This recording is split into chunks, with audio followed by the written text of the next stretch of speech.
ಎಲ್ರಿಗೂ ನಮಸ್ಕಾರ. ನೀವು ನೋಡ್ತಾ ಇದ್ದೀರಾ ಟಿವಿ ವಿಕ್ರಮ. ನಾನು ಮುಮ್ತಾಜ್ ಅಬ್ದುಲ್ ನೆಲ್ಲಡ್ಕ. ವೀಕ್ಷಕರೀಗ ಪಂಚರಾಜ್ಯ ಚುನಾವಣೆ ವಿಚಾರದಲ್ಲಿ ಜಾಸ್ತಿ ಸುದ್ದಿಯಲ್ಲಿ ಯಾರಿದ್ದಾರೆ? ಅಫ್ಕೋರ್ಸ್ ಮಮತಾ ಬ್ಯಾನರ್ಜಿ. ನಮ್ಮ ದೇಶದಲ್ಲಿ ಹೆಚ್ಚು ಆಕ್ಷನ್ ಎಲ್ಲಿ ನಡೀತಾ ಇದೆ ಅಂತ ಕೇಳಿದ್ರೆ ಅದು ಅಫ್ಕೋರ್ಸ್ ಪಶ್ಚಿಮ ಬಂಗಾಳದಲ್ಲಿ. ಈಗ ಪಶ್ಚಿಮ ಬಂಗಾಳದ ಒಂದು ಹೊಸ ಸುದ್ದಿ, ಸ್ಟ್ರಾಂಗ್ ರೂಮ್ ಪಾಲಿಟಿಕ್ಸ್. ಮತದಾನ ಆಲ್ರೆಡಿ ಮುಗಿದಿದೆ. ಈ ಸರ್ತಿಯಲ್ಲಿ ಏನಾಗುತ್ತೆ ಅನ್ನೋದನ್ನು ತಿಳ್ಕೊಳ್ಳೋದಕ್ಕೆ ದೇಶನೇ ಕಾದು ಕೂತಿದೆ. ಮತದಾನ ಮುಗಿದಿದೆ, ಜನರ ತೀರ್ಪು ಈಗಾಗಲೇ ಲಾಕ್ ಆಗಿದೆ. ಆದರೆ ಮತದಾನದ ನಂತರ ಕೂಡ ಮಮತಾ ಬ್ಯಾನರ್ಜಿ ಈ ಆಟವನ್ನು ಮುಗಿಸೋದಕ್ಕೆ ರೆಡಿದ ಹಾಗೆ ಕಾಣಿಸ್ತಾ ಇಲ್ಲ. ಇನ್ನೂ ಮುಂದುವರಿಸಬೇಕು ಅಂತ ಮನಸ್ಸಲ್ಲಿದ್ದ ಹಾಗೆ ಕಾಣಿಸ್ತಾ ಇದೆ. ವೀಕ್ಷಕರು, ಈಗ ಇರುವಂತಹ ದೊಡ್ಡ ಪ್ರಶ್ನೆ, ಮಮತಾ ಬ್ಯಾನರ್ಜಿ ನಿಜವಾಗ್ಲೂ ಇವಿಎಂಗಳನ್ನ ಕಾವಲು ಕಾಯ್ತಾ ಇದ್ದಾರಾ ಅಥವಾ ಇವಿಎಂ ಹೆಸರಲ್ಲಿ ಮತ್ತೆ ರಾಜಕೀಯವನ್ನ ಮಾಡ್ತಾ ಇದ್ದಾರಾ? ಏಪ್ರಿಲ್ 30ನೇ ತಾರೀಕು ಟಿಎಂಸಿ ಈ ಬಿಜೆಪಿ ಹಾಗೆ ಎಲೆಕ್ಷನ್ ಕಮಿಷನ್ ವಿರುದ್ಧ ಇವಿಎಂ ವಿಚಾರದಲ್ಲಿ ಏನೋ ಅಕ್ರಮ ನಡೆದಿದೆ, ಇವರೇನೋ ಅಕ್ರಮ ಮಾಡಿದ್ದಾರೆ ಅಂತ ಆರೋಪವನ್ನ ಮಾಡಿ ಕೋಲ್ಕತ್ತಾದ ಒಂದಷ್ಟು ಕಡೆ ಪ್ರತಿಭಟನೆಯನ್ನು ನಡೆಸ್ತಾರೆ. ಈ ವಿವಾದ ಆರಂಭ ಹೇಗೆ ಆಯಿತು ಅಂತಂದ್ರೆ, ಟಿಎಂಸಿ ಒಂದು ಸಿಸಿಟಿವಿ ವಿಡಿಯೋವನ್ನ ಬಿಡುಗಡೆ ಮಾಡುತ್ತೆ. ಅದರಲ್ಲಿ ಚುನಾವಣಾ ಅಧಿಕಾರಿಗಳು ಅಕ್ರಮವನ್ನ ನಡೆಸ್ತಾ ಇದ್ದಾರೆ ಅಂತ ಇವರು ಆರೋಪ ಮಾಡ್ತಾ ಇದ್ದಾರೆ. ಅಂಡ್ ಈ ವಿಡಿಯೋ ಹೊರಗೆ ಬಂದ ನಂತರ ಟಿಎಂಸಿ ಒಂದಷ್ಟು ನಾಯಕರು ಕೋಲ್ಕತ್ತಾದ ಬೇರೆ ಬೇರೆ ಸ್ಟ್ರಾಂಗ್ ರೂಮ್ಗಳ ಎದುರು ಸೇರಿ ಪ್ರತಿಭಟನೆ ಆರಂಭ ಮಾಡ್ತಾರೆ. ಮಮತಾ ಬ್ಯಾನರ್ಜಿ ಸ್ವತಃ ಭವಾನಿಪುರ ವಿಧಾನಸಭಾ ಕ್ಷೇತ್ರದ ಒಂದು ಕೇಂದ್ರಕ್ಕೆ ತೆರಳಿ ಅಲ್ಲಿ ಸ್ಟ್ರಾಂಗ್ ರೂಮಿಗೆ ಹೋಗ್ತಾರೆ, ಎಲ್ಲಿ ಇವಿಎಂಗಳನ್ನ ಇಡಲಾಗಿತ್ತಲ್ವಾ ಅಲ್ಲಿ. ವೀಕ್ಷಕರೇ, ಟಿಎಂಸಿ ಬಿಡುಗಡೆ ಮಾಡಿರುವಂತಹ ಈ ಸಿಸಿಟಿವಿ ವಿಡಿಯೋ ಬಗ್ಗೆ ಈಗ ಎಲೆಕ್ಷನ್ ಕಮಿಷನ್ ಮಾಹಿತಿಯನ್ನು ಕೊಟ್ಟು ತನ್ನ ನಿಲುವನ್ನ ಸ್ಪಷ್ಟಪಡಿಸಿಕೊಂಡಿದೆ. ಇಲ್ಲಿ ಎಲೆಕ್ಷನ್ ಕಮಿಷನ್ ಹೇಳೋದೇನು ಅಂತಂದ್ರೆ, ಈ ವಿಡಿಯೋ ಮೂಲಕ ಉದ್ದೇಶಪೂರ್ವಕವಾಗಿ, ಐ ರಿಪೀಟ್, ಉದ್ದೇಶಪೂರ್ವಕವಾಗಿ ಗೊಂದಲವನ್ನ ಸೃಷ್ಟಿ ಮಾಡೋದಕ್ಕೆ ಟಿಎಂಸಿ ಪ್ರಯತ್ನ ಮಾಡ್ತಾ ಇದೆ. ಅವರ ಪ್ರಕಾರ ಏಪ್ರಿಲ್ 30ರ ಸಂಜೆ 4 ಗಂಟೆಯಿಂದ ಪೋಸ್ಟಲ್ ಬ್ಯಾಲೆಟ್ಗಳ ವಿಂಗಡಣೆ ನಡೀತಾ ಇತ್ತು. ಈ ಪೋಸ್ಟಲ್ ಬ್ಯಾಲೆಟ್ಗಳು ಯಾರದ್ದು ಅಂತಂದ್ರೆ, ಪಶ್ಚಿಮ ಬಂಗಾಳದಲ್ಲಿ ಚುನಾವಣಾ ಕರ್ತವ್ಯದಲ್ಲಿ ಇದ್ದಂತಹ ಸಿಬ್ಬಂದಿಗಳದ್ದು. ಅವರು ತಮ್ಮ ತಮ್ಮ ಕ್ಷೇತ್ರಗಳಿಗೆ ಹೋಗಿ ಮತ ಹಾಕೋದಕ್ಕೆ ಸಾಧ್ಯ ಇರಲಿಲ್ಲ. ಹಾಗಾಗಿ ಆ ಬ್ಯಾಲೆಟ್ಗಳನ್ನ ವಿಂಗಡಿಸಿ ಮೇ 4ರ ಕೌಂಟಿಂಗ್ಗೆ ಮುಂಚೆ ಸಂಬಂಧಿಸಿರುವಂತಹ ವಿಧಾನಸಭಾ ಕ್ಷೇತ್ರಗಳಿಗೆ ಕಳುಹಿಸಿಕೊಡುವಂತಹ ಪ್ರಕ್ರಿಯೆ ನಡೀತಾ ಇತ್ತು. ಆದ್ರೆ ಇದೇ ದೃಶ್ಯಗಳನ್ನ ಟಿಎಂಸಿ ಹಿಡ್ಕೊಂಡು ಇವತ್ತು ತಪ್ಪಾಗಿ ತೋರಿಸ್ತಾ ಇದೆ. ಎಲೆಕ್ಷನ್ ಕಮಿಷನ್ ಹೇಳ್ತಾ ಇರುವಂತದ್ದು ಅಂದ್ರೆ, ಇದು ಮೂಲತಃ ಡ್ಯೂಟಿ ನಡೆಸಿದಂತಹ ಸಿಬ್ಬಂದಿಯ ಪೋಸ್ಟಲ್ ಬ್ಯಾಲೆಟ್ಗಳೇ ವಿನಃ ಅಲ್ಲಿ ಬೇರೆ ಏನು ಅಕ್ರಮ ನಡೆದಿಲ್ಲ. ಆ ಸಿಸಿಟಿವಿ ಫುಟೇಜ್ ಅಲ್ಲಿ ಅಂತದ್ದು ಏನು ಇಲ್ಲ. ಅಂಡ್ ಈ ಸ್ಟ್ರಾಂಗ್ ರೂಮ್ ವಿವಾದದ ಬಗ್ಗೆ ಈಗ ಎಲ್ಲರೂ ಕೂಡ ಮಾತನಾಡ್ತಾ ಇರೋದ್ರಿಂದ, ಆ ಸಿಸಿಟಿವಿ ಫುಟೇಜ್ ಅನ್ನು ಹಿಡ್ಕೊಂಡು ಮಮತಾ ಬ್ಯಾನರ್ಜಿ ಅಷ್ಟೆಲ್ಲ ಮಾತಾಡ್ತಾ ಇರೋದ್ರಿಂದ, ಈ ಸ್ಟ್ರಾಂಗ್ ರೂಮ್ ಅಂದ್ರೆ ಏನು, ಅಲ್ಲಿ ಭದ್ರತೆ ಹೇಗಿರುತ್ತೆ ಎಲ್ಲೂ ಕೂಡ ಗೊತ್ತಾಗಬೇಕಲ್ವಾ. ನಾನು ಪಾಯಿಂಟ್ ಬೈ ಪಾಯಿಂಟ್ ನಿಮಗೆ ಹೇಳಿಕೊಡ್ತಾ ಹೋಗ್ತೀನಿ. ಆಮೇಲೆ ನಿಮಗೆ ಅರ್ಥ ಆಗುತ್ತೆ ಅವರು ಸಿಸಿಟಿವಿ ಫುಟೇಜ್ ಏನು ತೋರಿಸಿದ್ರಲ್ವಾ, ಆ ರೀತಿ ಅಕ್ರಮವನ್ನ ಮಾಡೋದಕ್ಕಾಗುತ್ತಾ, ಪಾಸಿಬಿಲಿಟಿ ಇದೆಯಾ ಅಂತ. ಸ್ಟ್ರಾಂಗ್ ರೂಮ್ ಅಂತಂದ್ರೆ ಮತದಾನ ಮುಗಿದ ನಂತರ ಕೌಂಟಿಂಗ್ ಆಗೋವರೆಗೂ ಇವಿಎಂ ಅದೇ ರೀತಿ ವಿವಿಪ್ಯಾಟ್ ಯಂತ್ರಗಳನ್ನ ಸುರಕ್ಷಿತವಾಗಿ ಇಡುವಂತಹ ಜಾಗ. ಮತದಾನ ಮುಗಿದ ನಂತರ ಏನ್ ಮಾಡ್ತಾರೆ, ಪ್ರತಿ ವಿಧಾನಸಭಾ ಕ್ಷೇತ್ರದ ಬೇರೆ ಬೇರೆ ಬೂತ್ಗಳಿಂದ ಇವಿಎಂ ಅದೇ ರೀತಿ ವಿವಿಪ್ಯಾಟ್ ಯಂತ್ರಗಳನ್ನ ಒಂದು ನಿಗದಿತ ಸ್ಥಳ ಇರುತ್ತೆ, ಅಲ್ಲಿಗೆ ತರ್ತಾರೆ. ಅಲ್ಲಿ ಒಂದು ಅತ್ಯಂತ ಸುರಕ್ಷಿತ ಕೊಠಡಿ ಅಥವಾ ಹಾಲ್ ಏನಾದ್ರೂ ಇರುತ್ತೆ, ಅಲ್ಲಿ ಇಡ್ತಾರೆ. This is a strong room. ಈ ಕೊಠಡಿಯನ್ನ ಸಿಸಿಟಿವಿ ಮೂಲಕ 24 hours 24 ಗಂಟೆ ಕೂಡ ನಿರಂತರವಾಗಿ ಮಾನಿಟರ್ ಮಾಡ್ತಾನೆ ಇರ್ತಾರೆ. ಅದರ ಫೀಡ್ ಏನಿದೆ ಅದು ಹೊರಗಡೆ ಟಿವಿ ಅಥವಾ ಮಾನಿಟರ್ ಮೇಲೆ ನಿರಂತರವಾಗಿ ತೋರಿಸಲಾಗ್ತಾ ಇರುತ್ತೆ. ಅಂಡ್ ಇದನ್ನ ಎಲ್ಲಾ ಪಕ್ಷಗಳ ಪೋಲಿಂಗ್ ಏಜೆಂಟ್ಗಳು ಕೂಡ ನೋಡಬಹುದು. ಅಂದ್ರೆ ಹೊರಗೆ ಕೂತಿರುವಂತಹ ಯಾರು ಬೇಕಾದ್ರೂ ಅದರ ಒಳಗಿನ ಚಟುವಟಿಕೆ ಏನಿದೆ ಅದನ್ನ ಗಮನಿಸಬಹುದು. ಒಳಗೆ ಸಣ್ಣ ಪುಟ್ಟ ಬದಲಾವಣೆ ಅಥವಾ ಚಟುವಟಿಕೆ ಏನೇ ನಡೆದ್ರೂ ಕೂಡ ತಕ್ಷಣ ಇವ್ರುಗಳಿಗೆ ಗೊತ್ತಾಗಿ ಬಿಡುತ್ತಲ್ವಾ, ಇವ್ರು ನೋಡ್ತಾ ಇರ್ತಾರಲ್ವಾ. ಇವಿಎಂಗಳನ್ನ ಒಳಗೆ ಇಟ್ಟ ನಂತರ ಎಲ್ಲಾ ಪಕ್ಷಗಳ ಪೋಲಿಂಗ್ ಏಜೆಂಟ್ಗಳ ಸಮ್ಮುಖದಲ್ಲಿ ಸ್ಟ್ರಾಂಗ್ ರೂಮ್ ಬಾಗಿಲಿಗೆ ಸೀಲ್ ಅನ್ನ ಹಾಕಲಾಗುತ್ತೆ, ಲಾಕ್ ಮಾಡಲಾಗುತ್ತೆ. ಅದಕ್ಕೆ ಇನ್ನೂ ಒಂದು ಸ್ಟೆಪ್ ಮೇಲೆ ಅನ್ನೋ ಹಾಗೆ ಎಲ್ಲ ಏಜೆಂಟ್ಗಳ ಸಹಿ ಇರುವಂತಹ ಒಂದು ಸ್ಲಿಪ್ ಅನ್ನ ಸಮೇತ ಲಾಕ್ ಮೇಲೆ ಅಂಟಿಸಲಾಗುತ್ತೆ. ಅಂದ್ರೆ lock plus seal plus sign ಇರುವಂತಹ ಸ್ಟ್ರಿಪ್, ಒಟ್ಟು 3 ಲೇಯರ್ ಭದ್ರತೆ ಇರುತ್ತೆ ಅಲ್ಲಿ ಲಾಕ್ ಮಾಡುವಂತಹ ವಿಚಾರದಲ್ಲಿ. ಪ್ರತಿ ಪಕ್ಷದವರು ಕೂಡ ತಮ್ಮ ಒಂದು ಪೋಲಿಂಗ್ ಏಜೆಂಟ್ ಅನ್ನ ಅಲ್ಲಿ ಇಟ್ಟಿರ್ತಾರೆ, ಅಂದ್ರೆ ತಮ್ಮ ಅಭ್ಯರ್ಥಿಯ ಹಿತಾಸಕ್ತಿಯನ್ನ ಕಾಪಾಡೋದಕ್ಕೆ, ಅಲ್ಲಿ ಗಮನವನ್ನ ಹರಿಸೋದಕ್ಕೆ. ಅಂಡ್ ಈ ಸಂಪೂರ್ಣ ಪ್ರಕ್ರಿಯೆ ವಿಡಿಯೋ ಸಮೇತ ದಾಖಲಾಗ್ತಾ ಇರುತ್ತೆ, ಎಲ್ಲವೂ ಕೂಡ ಆನ್ ಕ್ಯಾಮರಾ ರೆಕಾರ್ಡ್ ಇರುತ್ತೆ. ವೀಕ್ಷಕರು, ಇನ್ನು ಸ್ಟ್ರಾಂಗ್ ರೂಮ್ ಹೊರಗೆ ಕೂಡ ಅಷ್ಟೇ 3 ಲೇಯರ್ ಭದ್ರತೆ ಇರುತ್ತೆ. ಮೊದಲ ಹಂತ ಕೇಂದ್ರ ಭದ್ರತಾ ಪಡೆ, 2ನೇ ಹಂತ ರಾಜ್ಯದ ಸಶಸ್ತ್ರ ಪೊಲೀಸ್ ಪಡೆ, 3ನೇ ಹಂತ ಸ್ಥಳೀಯ ಪೊಲೀಸರು.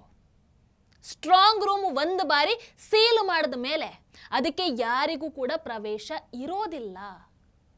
ಕೇವಲ ಕೌಂಟಿಂಗ್ ದಿನ ಅದನ್ನ ಓಪನ್ ಮಾಡ್ತಾರೆ, ಅದು ಎಲ್ಲಾ ಪಕ್ಷಗಳ ಏಜೆಂಟ್ಗಳ ಸಮ್ಮುಖದಲ್ಲಿ.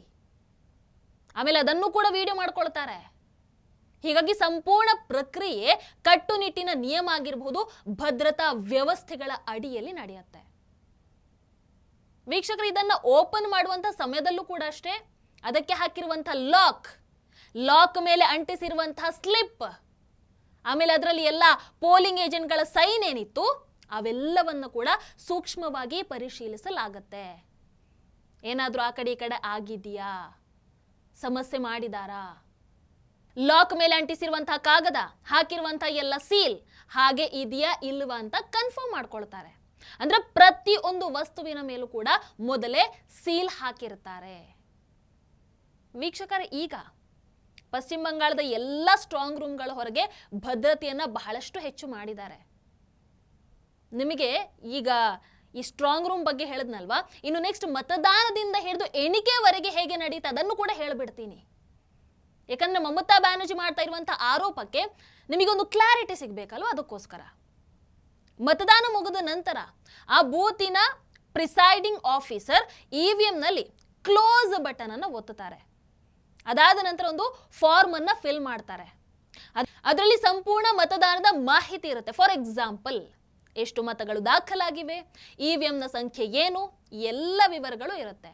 ಇದರ ನಂತರ ಇವಿಎಂಗಳನ್ನು ಸೀಲ್ ಮಾಡಿ ಪ್ಯಾಕ್ ಮಾಡಲಾಗುತ್ತೆ.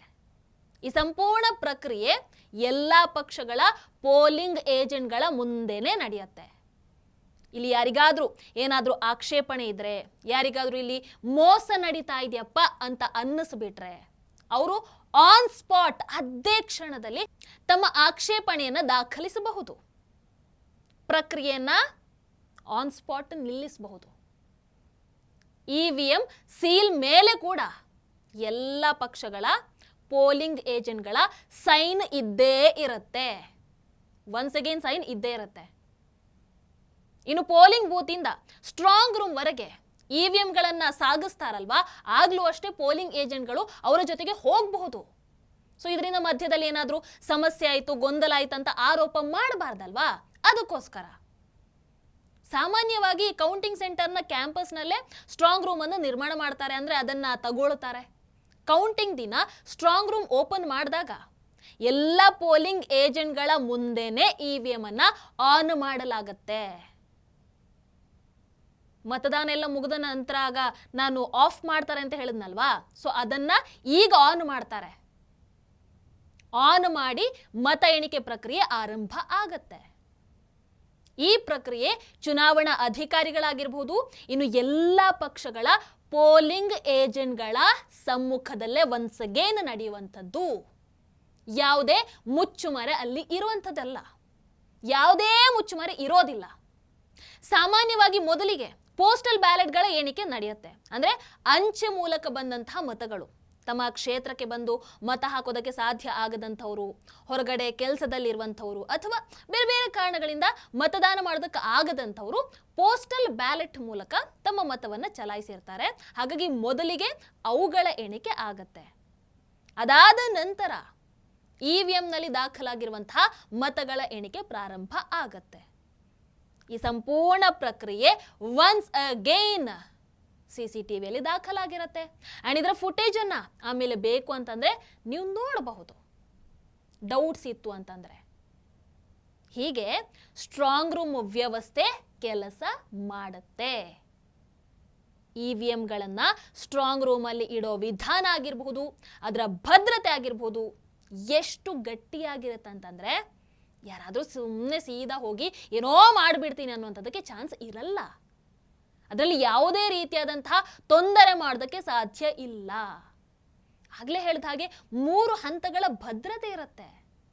ಬೇರೆ ಬೇರೆ ಭದ್ರತಾ ಪಡೆಗಳಿರ್ತಾರೆ, ಏಜೆನ್ಸಿಗಳಿದ್ದಾರೆ, ಅಲ್ಲಿ ನಿಯೋಜನೆಗೊಂಡಿರ್ತಾರೆ. ಯಾವುದೇ ವ್ಯಕ್ತಿ, ಯಾವುದೇ ಪಕ್ಷ ಅಥವಾ ಯಾವುದೇ ಏಜೆನ್ಸಿ ಯಾರೋ ಒಬ್ಬರು ಹೋಗಿ EVMನಲ್ಲಿ ಏನೋ ಮಾಡಿಬಿಟ್ರು ಅನ್ನುವಂಥದ್ದಕ್ಕೆ ಯಾವುದೇ ಚಾನ್ಸಸ್ ಇಲ್ಲ. ಹಾಗಾಗಿ ಮಮತಾ ಬ್ಯಾನರ್ಜಿ ಅವರು ಅದೇನೋ ಮೊಬೈಲಲ್ಲಿ ಒಂದು CCTV ಫುಟೇಜ್ ಅನ್ನು ಹಿಡ್ಕೊಂಡು ತೋರಿಸ್ತಾ ಇದ್ದಾರಲ್ವಾ, ಇಟ್ ಈಸ್ ಬೇಸ್ಲೆಸ್. ಸೋಲ್ತಾ ಇದ್ದೀನಿ ಅನ್ನುವಂಥ ಒಂದು ಹತಾಶೆಯಿಂದ ಆಗ್ತಾ ಇರುವಂಥದ್ದಿದು. ಗೊತ್ತಿಲ್ಲ, ಎಕ್ಸಿಟ್ ಪೋಲ್ ಅಲ್ಲಿ ಹಾಗೆ ಬಂದಿದೆ ಅಂಡ್ ಅದನ್ನು ಮೇಡಮ್ ಅವರು ಸೀರಿಯಸ್ ಆಗಿ ತಗೊಂಡಿದ್ದಾರೆ. ಅದಕ್ಕೆ ಇಷ್ಟೆಲ್ಲ ನಾಟಕವನ್ನು ಮಾಡ್ತಾ ಇದ್ದಾರೆ, ನಮಗೆ ಗೊತ್ತಿಲ್ಲ. ವೀಕ್ಷಕರು ನೀವೇ ಗಮನಿಸಿ, ತಮಿಳುನಾಡಲ್ಲಿ ಎಲೆಕ್ಷನ್ ಆಗಿದೆ, ಕೇರಳದಲ್ಲಿ ಎಲೆಕ್ಷನ್ ಆಗಿದೆ, ಅಸ್ಸಾಂನಲ್ಲಿ ಎಲೆಕ್ಷನ್ ಆಗಿದೆ. ಆದರೆ ಅಲ್ಲಿ ಇಲ್ಲಿವರೆಗಾದ್ರೂ ಇಂಥ ಆರೋಪಗಳು ಕೇಳಿ ಬಂದಿದ್ಯಾ? ನೆವರ್. ಯಾವುದೇ ಪಕ್ಷ ಸುಪ್ರೀಂ ಕೋರ್ಟ್ ಅಥವಾ ಹೈಕೋರ್ಟ್ಗೆ ಹೋಗಿದ್ಯಾ? ಹೋಗಲಿಲ್ಲ. EVM ಅಥವಾ ಸ್ಟ್ರಾಂಗ್ ರೂಮ್ ಬಗ್ಗೆ ಯಾರಾದರೂ ಗಂಭೀರ ಆರೋಪವನ್ನು ಮಾಡಿದಾರಾ? ಇಲ್ಲ. ಆದರೆ ಪಶ್ಚಿಮ ಬಂಗಾಳ ಮಾತ್ರ ಕಂಪ್ಲೀಟ್ಲಿ ಡಿಫ್ರೆಂಟು. ಅಲ್ಲಿ ಈ ರೀತಿಯಾದಂತಹ ಆರೋಪಗಳು ಕೇಳಿ ಬರುತ್ತೆ. ಅಲ್ಲಿನ ಮುಖ್ಯಮಂತ್ರಿ ಮಮತಾ ಬ್ಯಾನರ್ಜಿ ಅವರು ಸುಪ್ರೀಂ ಕೋರ್ಟಿಗೆ ಹೋಗಿಬಿಡ್ತಾರೆ. ಚುನಾವಣೆಯಲ್ಲಿ ಗೊಂದಲ ನಡೀತಾ ಇದೆ ಅಂತ ಏನೇನೋ ನಾಟಕ ಮಾಡಿಬಿಡ್ತಾರೆ. ಅಲ್ಲಿನ ಭದ್ರತೆ ಎಷ್ಟಿದೆ? 2.5 ಲಕ್ಷ ಭದ್ರತಾ ಸಿಬ್ಬಂದಿಗಳಿದ್ದಾರೆ. ಯಾಕೆ ಅಷ್ಟು ಭದ್ರತಾ ಸಿಬ್ಬಂದಿಗಳನ್ನು ನಿಯೋಜನೆ ಮಾಡಲಾಯಿತು? ಪಶ್ಚಿಮ ಬಂಗಾಳದ ಪರಿಸ್ಥಿತಿ ಹಾಗಿದೆ. ಅದಕ್ಕೆ ಜನ ಯಾವುದೇ ಭಯ ಇಲ್ಲದೆ ಹೊರಗೆ ಬಂದು ಮತದಾನವನ್ನ ಮಾಡಲಿ ಅಂತ. ಹೌದಾ ಅಲ್ವೋ? ಈಗ ನೋಡಿದ್ರೆ ಮಮತಾ ಬ್ಯಾನರ್ಜಿ ಅವರು ಅಲ್ಲೂ ಸರಿ ಇಲ್ಲ, ಇಲ್ಲೂ ಸರಿ ಇಲ್ಲ, ಅವರು ಸರಿ ಇಲ್ಲ, ಇವರು ಸರಿ ಇಲ್ಲ, ನಾನೊಬ್ಳೆ ಸರಿ. ಹೋಗೋದು ಕೋರ್ಟ್ಗೆ, ಕೋರ್ಟು ರಿಜೆಕ್ಟ್ ಮಾಡಿ ಮತ್ತೆ ಕಳಿಸುತ್ತೆ. ಇದು ಆಗ್ತಾ ಇರುವಂತಹ ಸೀನ್. ಹಾಗಾಗಿ ಪಶ್ಚಿಮ ಬಂಗಾಳದಲ್ಲಿ ಮಮತಾ ಬ್ಯಾನರ್ಜಿ ಅವರು ಏನೇ ನಾಟಕ ಮಾಡಿದ್ರು ಕೂಡ ಅದನ್ನ ನಂಬೋದಕ್ಕೂ ಮೊದಲು ಒಂದು ಸ್ವಲ್ಪ ವಾಸ್ತವವನ್ನ ಅರ್ಥ ಮಾಡಿಕೊಂಡ್ರೆ ಒಳ್ಳೆಯದು. ಅದಕ್ಕೋಸ್ಕರ ಆ CCTV ಫುಟೇಜ್ ಅನ್ನು ಹಿಡ್ಕೊಂಡು ಅವರು ಮಾತಾಡ್ತಾ ಇರುವಂಥದ್ದಕ್ಕೆ ನಾನು ಆ ಸ್ಟ್ರಾಂಗ್ ರೂಮ್ ಹೇಗಿರುತ್ತೆ, ಎಲೆಕ್ಷನ್ ನಡೆದ ಮೇಲೆ ಅಂದರೆ ವೋಟಿಂಗ್ ಆದ ನಂತರ ಅದನ್ನು ಎಲ್ಲಿ ತಗೊಂಡು ಹೋಗಿ ಇಡ್ತಾರೆ, ಅದು ಹೇಗೆ ಸೇಫ್ಟಿ ಇರುತ್ತೆ, ಕೌಂಟಿಂಗ್ ಡೇ ತನಕ ಏನೆಲ್ಲ ಆಗುತ್ತೆ ಎಲ್ಲವನ್ನ ಬಿಡಿಸಿ ಹೇಳಿದ್ದು ಇದೇ ಕಾರಣಕ್ಕೋಸ್ಕರ. ಹಾಗಾಗಿ ಮತ್ತೆ ಹೇಳ್ತೀನಿ, ಸುದ್ದಿ ಬಂದಾಗ ಅದರ ವಾಸ್ತವವನ್ನು ಅರ್ಥ ಮಾಡಿಕೊಂಡ್ರೆ ಒಳ್ಳೆಯದು. ನಮಸ್ಕಾರ. ಟಿವಿ ವಿಕ್ರಮ, ದೇಶ ನಿಮ್ಮ ಕೈಯಲ್ಲಿ. ಈ ಕಾರ್ಯಕ್ರಮ ನಿಮಗೆ ಇಷ್ಟ ಆಗಿದ್ದಲ್ಲಿ ಲೈಕ್, ಶೇರ್ ಹಾಗೂ ಕಮೆಂಟ್ ಮಾಡಿ.